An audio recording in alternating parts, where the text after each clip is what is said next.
우리 금요 기대 오신 여러분들을 주님의 이름으로 환영하고 축복합니다. 하나님께서 예비하신 사랑과 은혜가 충만히 부어지는 복된 이 시간 되기를 주님의 이름으로 축원드립니다. 우리 집사님 이렇게 시작하시기 전에, 찬양 부르기 전에 말씀하셨는데, 오늘도 이렇게 잘 모르는 누님과 형님들이 이렇게 또 많이 참석해 주셨습니다. 우리 정배희 안수 집사님 누님께서 다니시는 교회가 함양제일교회 맞습니까? 네, 함양제일교회인데 오늘 논산으로 이렇게 나들이로 오셨다가 믿음 충만하신 분들입니다. 나들이의 이 밤에 따로 놀지 않으시고 따로 교제하지 않으시고 굳이 이 국방대학교 금요기도회까지 오셔서 예배 자리에 함께 해주셨는데요. 우리 한번 박수로 맞이하도록 하겠습니다. 네, 잘 오셨습니다. 네, 감사합니다. 부끄러운 말이지만 금요기도회 항상 준비할 때마다 저는 이 금요기도회의 전표 여부를 항상 고민하고 있거든요.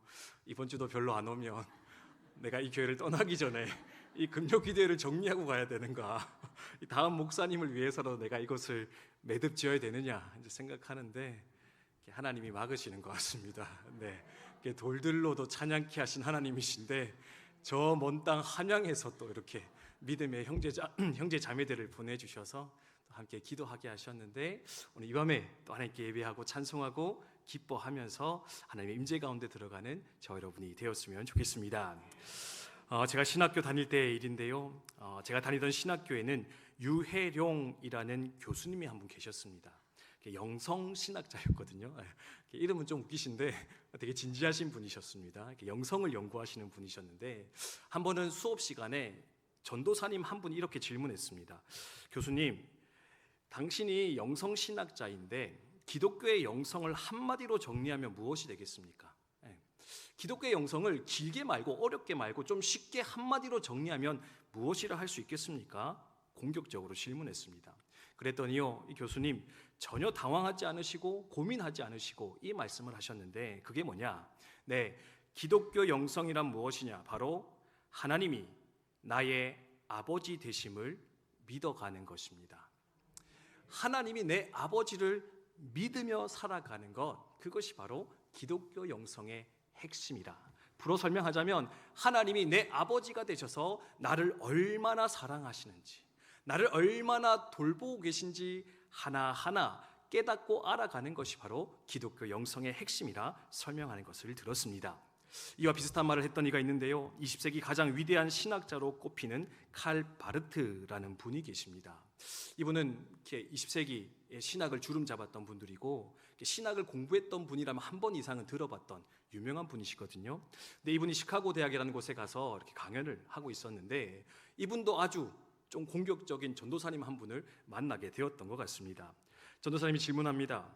지금까지 교수님께서, 목사님께서 참 많은 책도 쓰셨고 진리를 연구해 오셨는데, 목사님께서, 교수님께서 지금까지 연구했던 진리 중에서 가장 심오한 진리는 무엇입니까? 가장 핵심이 되어지는 진리는 무엇이라 생각합니까? 질문을 던졌다고 합니다. 그랬더니요, 이 칼 바르트라는 교수님, 목사님께서 잠깐 고민하시더니 이 찬양을 부르기 시작하셨는데, 그 찬양의 제목이 뭐냐? Jesus loves me. Jesus loves me. 우리 찬송가로는요 563장에 있거든요. 예수 사랑하심은 성경에서 배웠네. 우리들은 약하나 예수 권세 많도다. 할까 말까 하다가 억지로 하다 보니까 조금 이렇게 이상하게 불렀는데, 예수 사랑하심이 성경에 쓰여 있다. 하나님이 날 사랑하십니다. 그것이야말로 가장 고상하고 심오하며 우리가 붙들어야 될 가장 핵심의 내용이라 가르치는 거 볼 수가 있습니다. 그렇습니다. 사랑하는 성도 여러분, 우리가 믿는 기독교, 우리가 배우고 있는 이 기독교, 그 기독교의 핵심 무엇이라 생각하십니까? 어렵지 않습니다. 복잡하지 않습니다. 한 가지 중요한 이것을 우리 가운데 선포하며 가르치는 것을 볼 수 있는데, 그것은 무엇이냐? 하나님께서는 우리를 너무나 사랑하신다라는 겁니다.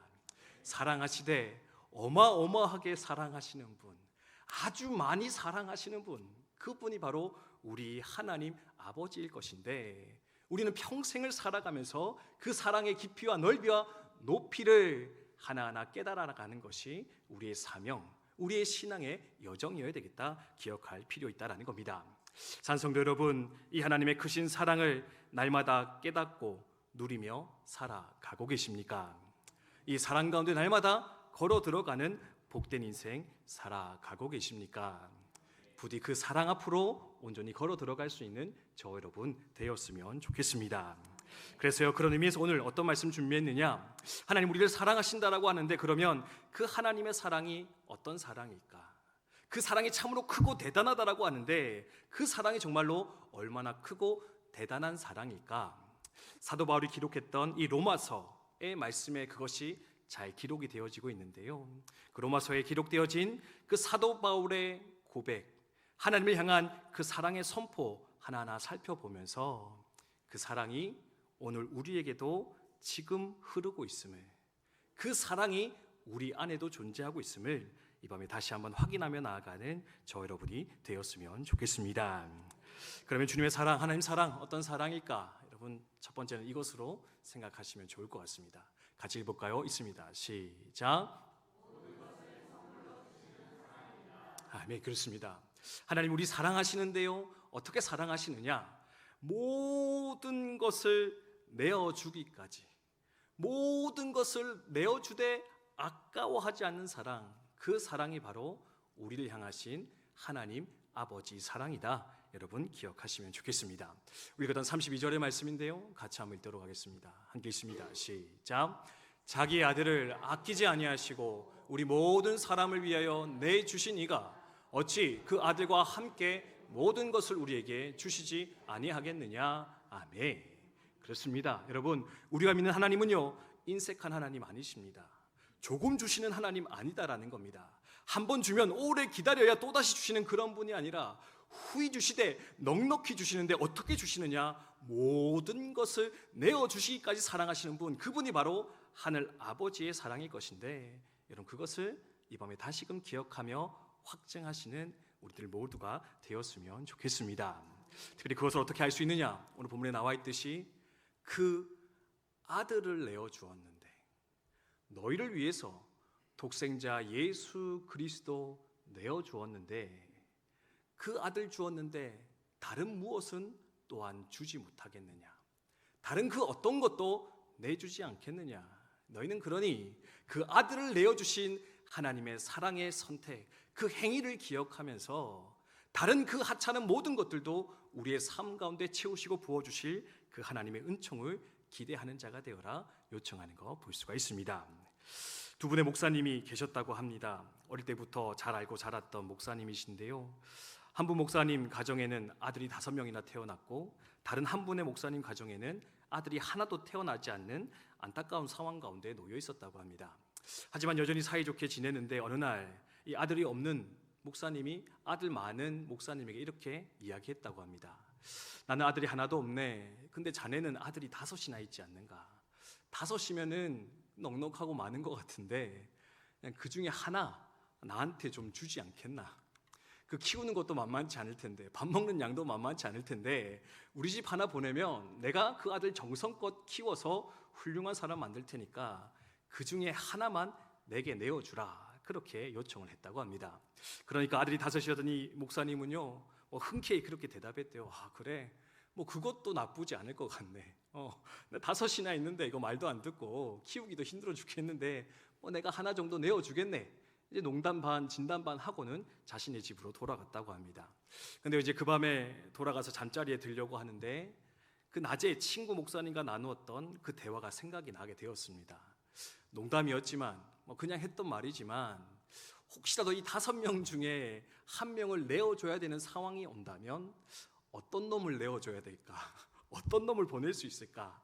누워 자고 있는 5명의 아들을 보면서 곰곰이 생각을 해보기 시작했다고 합니다. 먼저는 첫째 아들이 왔습니다. 생각해 보니까 이 아들은 내어줄 수가 없습니다. 왜? 첫째 아들이니까. 장남이 가지는, 그렇죠? 그 의미가 있잖아요, 그죠? 아, 첫째 아들, 장남은 내어줄 수 없겠다 생각을 합니다. 그리고는 이제 둘째 아들을 딱 쳐다보는데, 둘째 아들은 그 5명 중에 가장 머리가 좋은 똘똘한 아들 중 하나였다라고 합니다.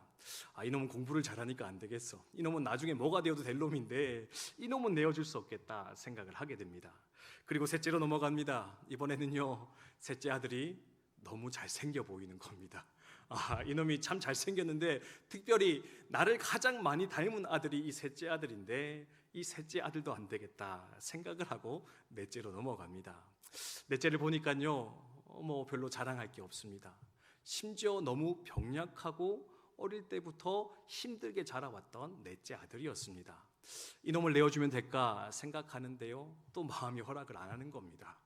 이놈 제일 약하고 부족한데 이 아들은 내가 끝까지 책임지고 가야지.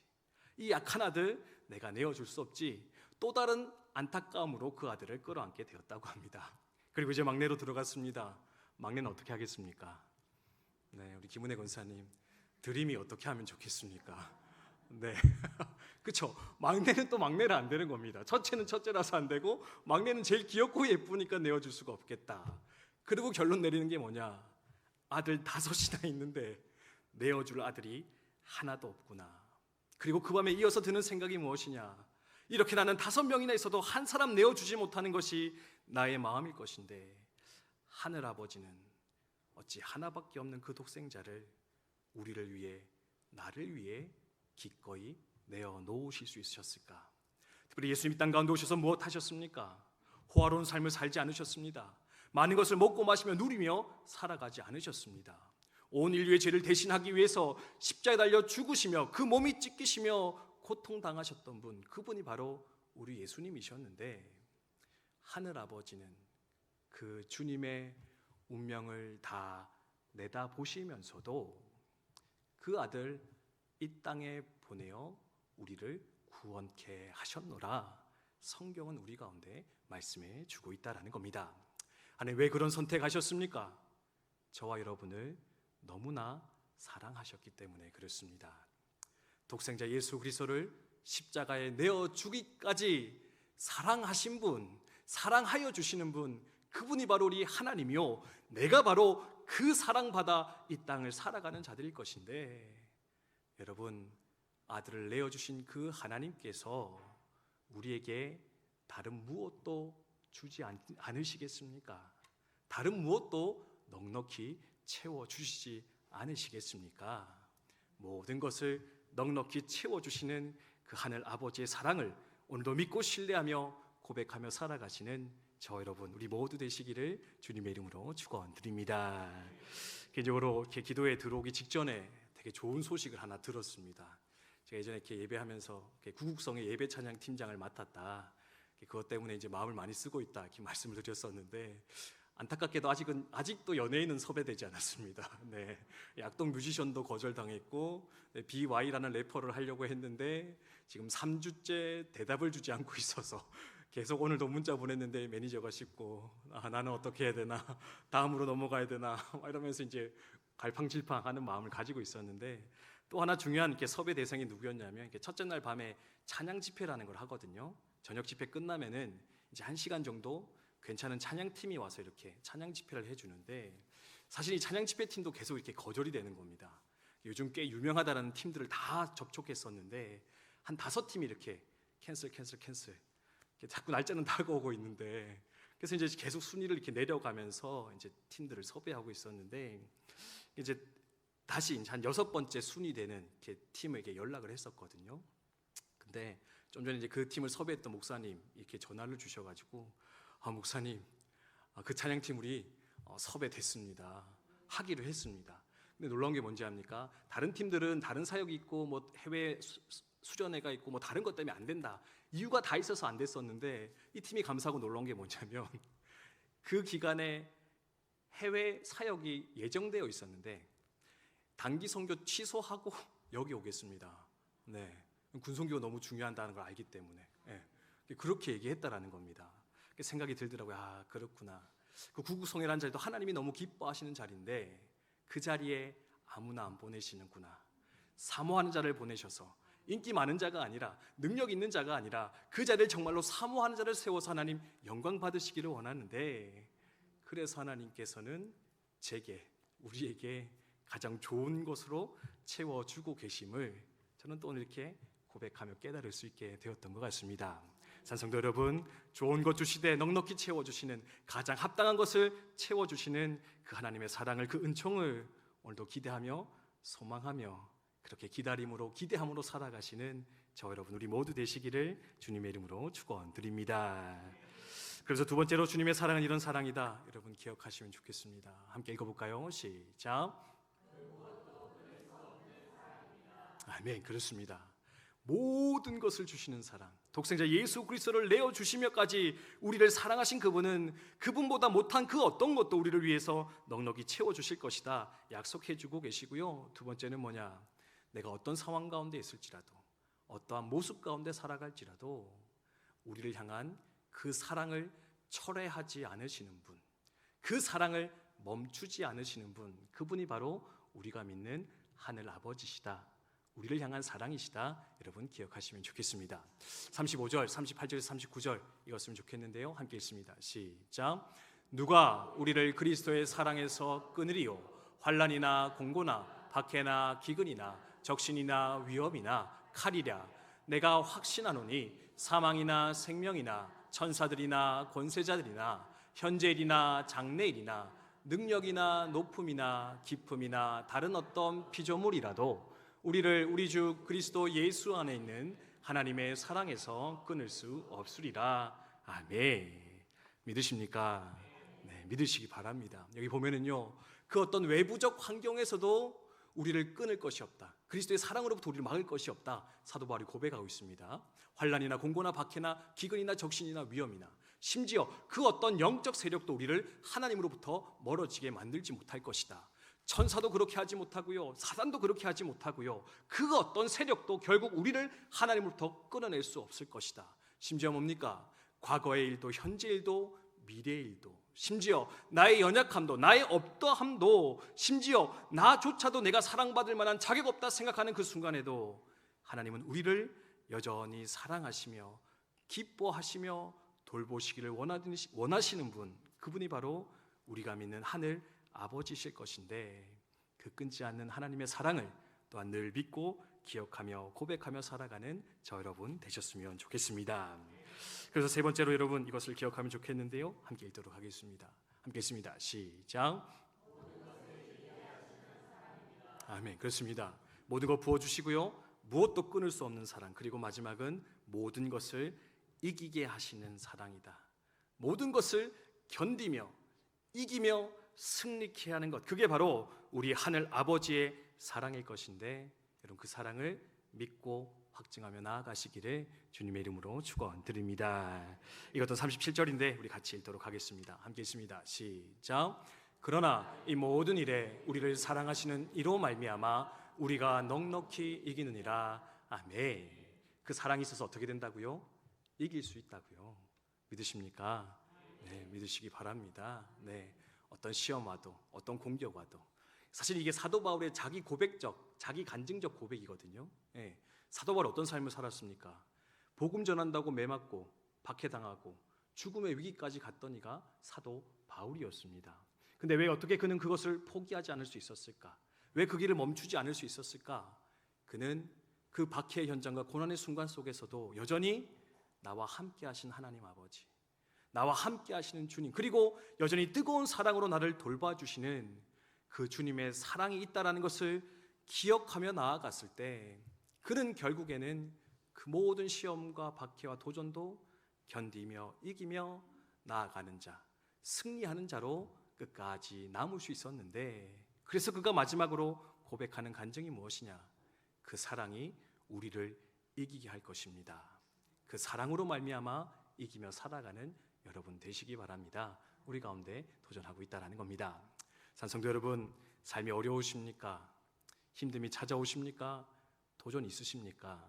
그러면 그 문제에 집중하는 것이 아니라, 또는 그 문제를 해결할 수 있는 능력이 내게 있는가 돌아보며 생각하는 것이 아니라, 하나님이 지금도 나를 어떻게 사랑하고 계시는가, 그래서 심지어 그 고난을 통해서도 내 인생에 어떤 복을 허락하실까, 좋은 것 부어주실까, 그 사랑에 힘입어서 그 모든 어려움과 고난들을 이기며 나아가시는 저 여러분이 되셨으면 좋겠습니다.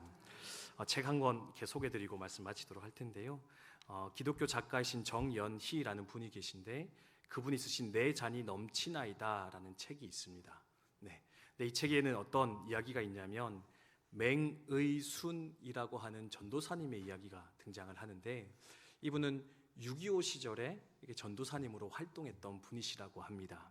특별히 조금 기구한 인생을 사셨던 분이신데, 원래는 기독교 복음을 듣고 신학을 전공해서 전도자로 살아가려고 했었는데, 피난길에 빨갱이로 몰리는 바람에 포로 수용소에 갇히게 되는 안타까운 상황 가운데 들어가게 되었다고 합니다. 여러분, 복음 전하다가 빨갱이 아닌데 빨갱이라 오해받고 포로 수용소 들어갑니다. 그럼 여러분 마음이 어떻겠습니까? 하나님 왜 이러십니까? 내가 당신 위해서 복음 전하겠다고 헌신했는데 왜 내게 이런 시련을 주십니까? 아마 불평하며 좌절하지 않을까 생각할 수 있습니다. 근데요, 이 맹의순 전도사님 믿음의 사람이었고요, 하나님 사랑에 붙잡힌 인생이었던 것 같습니다. 이분이 포로 수용소 들어갔는데 처음에는 좀 괴로워하고 슬퍼하다가 놀라운 것을 깨달았다고 합니다. 그게 뭐냐? 평생을 복음 전하는 전도자 되겠다라고 헌신했는데 막상 포로 수용소 들어가 보니까요, 거기에 복음 전할 수 있는 사람들이 너무나 많이 앉아 있더라. 군성교회 현장을 가두리 양식장이다, 황금 어장이다 이야기하는데, 이 맹의순 전도사님에게 있어서 이 포로 수용소는 가두리 양식장과 같은 그런 느낌의 현장으로 다가오기 시작했다라는 겁니다. 그래서요, 이 전도사님 어떻게 했느냐? 거기서 좌절하지 않고 그들에게, 북한군 포로들에게 열심히 복음을 전하며 그들을 섬기기 시작했다라고 합니다. 그리고 조금 시간이 지나니까 어떤 일이 생겼느냐? 이 포로가 좀 다른 종류의 포로가 들어오기 시작하는데 중공군들이 들어오기 시작하더라는 겁니다. 북한군들이 들어오다가 이제 중국이 참전하니까 중공군들이 들어와서 포로 수용소를 채우기 시작했는데, 그 모습을 보면서 이 맹의순 전도사님 어떻게 했느냐? 할렐루야를 외치는 겁니다. 주님, 저 중국 땅 가서 복음 전하기 쉽지 않은데 내 눈앞에 이 중공군들을 보내주시니 감사합니다. 이들을 내가 잘 전도해서 저 땅으로 보내겠습니다. 내가 섬기겠습니다. 결단을 하게 되었다라는 겁니다. 그래서 열심히 복음 전합니다. 의사 선생님 쫓아다니면서 아픈 사람 치유하고 간병하면서 그들을 살려내는 사역을 감당하게 되었다라는 겁니다. 이 사실이 알려지니까요, 밖에 있던 지인들이 단호서를 쓰기 시작했습니다. 맹의순 전도사님, 빨갱이 아닙니다. 포로가 아닙니다. 제발 풀어주십시오. 다시 자유를 허락해 주십시오. 근데 그 단호서가 접수되어서 이 전도사님 석방하려고 하는데요, 전도사님이 반대했다고 합니다. 아니요, 저는 여기 남겠습니다. 여기서 해야 될 일이 있습니다. 하나님이 보내신 사명이 있습니다. 그래서요, 열심히 전도하고 열심히 간호하면서 그렇게 중공군과 북한군들을 돌보기 시작했는데, 결국에는 새벽 1시, 2시, 3시 밤새도록 그 많은 포로들을 돌보며 간호하느라 과로로 그 생의 마지막을 맞이하게 되었는데, 그 마지막 순간에도요, 그 포로 수용소에 있는 중공군을 간병하면서 시편 23편의 말씀을 읽어주고 묵상하며 그를 위해 기도하다가 그 생을 마감하게 되었다 알려지고 있습니다. 근데요, 이 책에는요, 이것으로 끝나지 않습니다. 이제 그 전도사님 돌아가시고 장례 치르려고 하는데요, 한 통의 편지가 이 장례식장으로 전달되게 되었다고 합니다. 그 편지는 바로 이 전도사님에게 지극한 간병을 받았던, 사랑을 받았던 중공군 포로가 써내려간 편지였다고 합니다. 내용이 제시되는데 한번 들어보시기 바랍니다. 맹의순 선생 영전에 드립니다. 평화의 왕자, 화평의 사도, 인애의 왕, 우리에게 사랑을 주었던 맹의순 선생이 정말 가셨습니까? 우리는 서로 말이 통하지 않던 이방인들이었습니다. 우리처럼 포로의 옷을 입은 그가 미국 군인 의사들을 도우며 우리의 병동을 찾아오던 초기에 우리는 그를 경멸했고 무시했습니다. 그러나 그의 얼굴은 늘 온화했고 우리를 돕는 그의 행동은 희생과 헌신으로 언제나 꾸밈없이 여일했습니다. 우리는 대개가 그 무엇인가에 대해서 몹시 화가 나 있던 사람들이었습니다. 적이 따로 없었습니다. 전쟁이라는 것에 대해서 화가 났고 우리를 전장에 보낸 사람들이 누구인지 모르지만 그들을 죽도록 원망했습니다. 그런 우리들에게 맹 선생은 십자가의 도를 가르치기 시작했습니다. 우리에게 전혀 모르는 사람들에게까지 일일이 글씨를 가르쳐가며 찬미가를 불러주셨고 나무 십자가를 안고 다니며 그 뜻을 성심껏 설명해 주셨습니다. 선생은 새벽 1시, 2시면 늘 병동으로 오셨습니다. 초저녁에 치료와 간병을 맡았던 사람들이 모두 물러가고 나서 중환자들이 더욱 심하고 무서운 고통에 짓눌리는 시간에 선생은 고통을 다스리는 천사로 우리 앞에 나타나셨습니다. 선생의 한 손에는 성경책이, 다른 한 손에는 물통이 들려져 있었습니다. 선생은 움직이지 못하는 환자를 골고루 만져주고 주물러 주면서 간절히 기도를 하셨습니다. 선생의 손에는 신비한 힘이 있었습니다. 그 손이 얼굴에 닿으면 시원하고 가벼워졌습니다. 선생이 발을 씻어주시면 천상에 오른 것처럼 평화로워지고 마음에 걸리는 것이 없어졌습니다. 우리는 염치 없이 한 번만 더 그분의 손으로 씻기움 받기를 원했습니다. 우리는 선생에게서 사랑의 신이 계시다는 것을 보고 깨달아 알기 시작했습니다. 우리는 말이 필요 없었습니다. 말이 통하지 않는 것에 대해 별로 불편해야 할 일이 없었습니다. 우리가 지금까지 알고 있었던 것은 잘 사는 사람 몇몇이 우리들의 기회를 빼앗았기 때문에 저들만 기름지게 살고 우리는 가난할 수밖에 없는 것이라고 가르침을 받았습니다. 이제는 우리도 모택동의 깃발 아래 모여 공산주의만 잘하면 잘 살 수 있다는 것 뿐이었습니다. 그렇게 되려면 미국이나 구라파의 몇몇 나라와 싸워서 이겨야 한다는 것 뿐이었습니다. 그러다가 우리는 포로가 되었고, 그렇게 되고 보니 쓰레기 같은 낡은 무기로 무장된 총바지가 된 것을 알았습니다. 친구들은 무더기로 죽어갔었습니다. 그러는 가운데 우리는 붙잡혀 포로가 되고 팔 잘린 자, 다리 잘린 자, 눈 잃은 자, 살 좀 달아난 자, 동상으로 살이 문드러진 자가 되어 적군의 손에 의해 치료를 받는 신세가 되었습니다. 될 대로 되라는 심사와 끝없는 원망과 증오가 굳어져 우리의 마음은 깜깜하기 이를 데 없었습니다. 그런데 그 자리에 맹 선생이 오셨습니다. 맹 선생의 숨결은 우리의 껍데기를 녹여주었습니다. 얼음장처럼 차고 두껍고 어둡던 마음의 문을 기도와 찬미의 손과 사랑으로 녹게 해 주었습니다. 우리는 십자가의 도가 사랑인 것을 알았습니다. 그 사랑의 시작이 예수 그분인 것을 알았습니다. 십자가는 나의 죄의 모양이고 내 죄를 인해서 예수가 그 위에 죽을 수밖에 없다는 것도 알았습니다. 나의 죄가 죽고 사랑이 살아남으로 승리했고 그 승리가 영원이라는 것을 알았습니다. 8월 11일 새벽에도 마지막 환자를 씻기고 난 선생은 자신의 눈물을 씻을 생각도 하지 않으시고 시편 23편을 우리말로 더듬더듬 읽어주셨습니다. 여호와는 나의 목자시니 내게 부족함이 없으리로다. 그가 나를 푸른 초장에 누이시고 쉴만한 물가로 인도하시는도다. 이 말씀을 봉독하신 후 그분은 한 번 더 힘차게 내 잔이 넘치나이다, 내 잔이 넘치나이다 라고 하시고 나서 먼 곳을 바라보며 쓰러지셨습니다. 그리고 중공군은 마지막 이렇게 편지를 마무리했다고 합니다. 우리는 통곡합니다. 우리는 모두 통곡합니다. 그러나 우리는 맹 선생을 만나기 위해서라도 예수 안에 있어야 한다는 것을 깨닫고 있습니다. 우리는 모두 통곡합니다. 그러나 우리는 버려진 것이 아니라는 것을 잘 알고 있습니다. 왜냐하면 우리는 맹 선생과 함께 주님 안에 있습니다. 거제리 포로 수용소 중공군 병동의 환자 일동.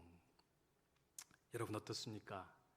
맹의순 전도사님도 그렇고 이 중공군의 삶도 그렇고 어느 것 하나 희망이 없어 보이고 어느 것 하나 기대가 없어 보이는 하찮고 연약한 인생에 불과하다 생각 들어지는데 이들의 예수의 사랑을 경험하고 나니까 하나님의 그 크신 사랑을 알고 나니까 그들은 그 비천하고 어두운 삶의 자리 가운데서 놀라운 생명과 승리를 자랑하며 고백하며 달려가는 것을 우리는 발견할 수가 있습니다. 우리도 이 사랑을 고백하며 어떠한 상황 가운데 있을지라도 또한 승리를 기대하며 승리를 자랑하며 살아가시는 저 여러분 우리 모두 되시기를 주님의 이름으로 축원드립니다. 그리고 그 사랑 힘입어 오늘도 힘써 주어진 사명의 자리를 위해서 영혼들을 위해서 함께 부르짖어 기도하는 우리들 되었으면 좋겠는데 그 사랑의 은혜가 기도의 역사가 이 밤에 가득하게 되기를 주님의 이름으로 축원드립니다. 우리 찬송 부르고 함께 기도했으면 좋겠는데 우리 찬송가 304장 그 크신 하나님의 사랑 같이 한번 부르고요. 우리 함께 또 기도의 자리로 나아가도록 하겠습니다.